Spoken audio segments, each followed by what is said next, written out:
আমি আমার পরের ছবি কার সঙ্গে করছি, কি নিয়ে করছি, কারা আছে তাদের শুনতে চাও তো? সিনেমাটার নাম এখনো ঠিক হয়নি।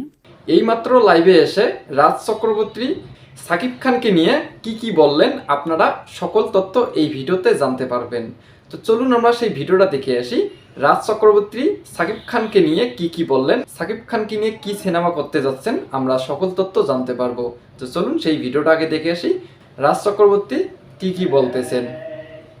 সাকিব আমার খুব ভালো বন্ধু, সাকিব খুব ভালো ছেলে। সাকিবের সঙ্গে আমার খুব ভালো ইন্টারাকশন অনেকগুলো হয়েছে। আর সাকিব আমার অফিসে এসেছিল, সাকিবের সঙ্গে অনেকবার দেখা হয়েছে। But he is very good boy, মানে খুব ভালো মানুষও সাকিব।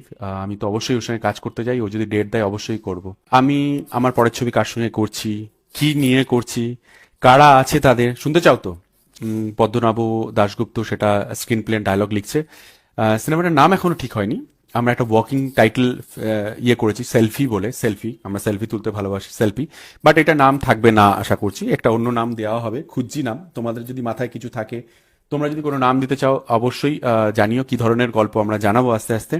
এই হচ্ছে ব্যাপার। আমার পরের ছবি শুটিং কোথায় করব না করবো সব বলছি আমি, বাট মিউজিক কে দেবে সব বলবো। এখনো ঠিক করা হয়নি, একদম প্রি প্রোডাকশন, যেহেতু একদম পুজো, হাতে সময় ভীষণ কম। আমাদের দিক থেকে যা যা যেভাবে পুরো টিম নেমে পড়েছে, টিম রাজ চক্রবর্তী আর কি, আমাদের পুরো আমার অ্যাসিস্ট্যান্ট টিম, আমার প্রোডাকশন টিম সবাই মিলে নেমে পড়েছে। লোকেশন রেকি করা থেকে আরম্ভ করে, অনেক টাফ একটা ছবি, অনেকগুলো লোকেশন আছে। আমরা খুঁজছি, নানা রকম জেলায় জেলায় যাচ্ছি লোকেশন রেকি করতে। বাংলাদেশেও অনেকটা পার্ট শুটিং করব। আমি গেছিলাম বাংলাদেশে, কেন সবাই জিজ্ঞাসা করছিলে। মানিকগঞ্জে আমরা একটা শুটিং করব, মানিকগঞ্জ এবং বাংলাদেশের, সেখানে শুটিং করার ইচ্ছে আছে। রাজ চক্রবর্তী প্রোডাকশনে কাজ করার জন্য কোনো পয়সা নেওয়া হয় না, আর আমরা যাদেরকে কাজ করি তাকে আমি ডাইরেক্ট কথা বলি। সম্মানিত ভিউয়ার্স, এবার রাজ চক্রবর্তী সাকিব খানকে নিয়ে সিনেমা বানাইবেন আমাদের বাংলাদেশের মধ্যে। জায়গার নাম হচ্ছে মানিকগঞ্জ। তো মানিকগঞ্জ জায়গাটা আসলেই অনেক সুন্দর। সাকিব খানের তুফান সিনেমাটি যেমন মানুষদের খুব অল্প সময়ের মধ্যে মন কেড়ে নিয়েছে, আমরা চাই ডিরেক্টর রাজ চক্রবর্তীও যেন এমন একটি সিনেমা তৈরি করে সাকিব খানকে দিয়ে মানুষরা যেন সুন্দর একটি সিনেমা উপভোগ করতে পারে। তো সম্মানিত ভিউয়ার্স, এরকম আপডেট ভিডিও পেতে চ্যানেলটি অবশ্যই সাবস্ক্রাইব করে নিন।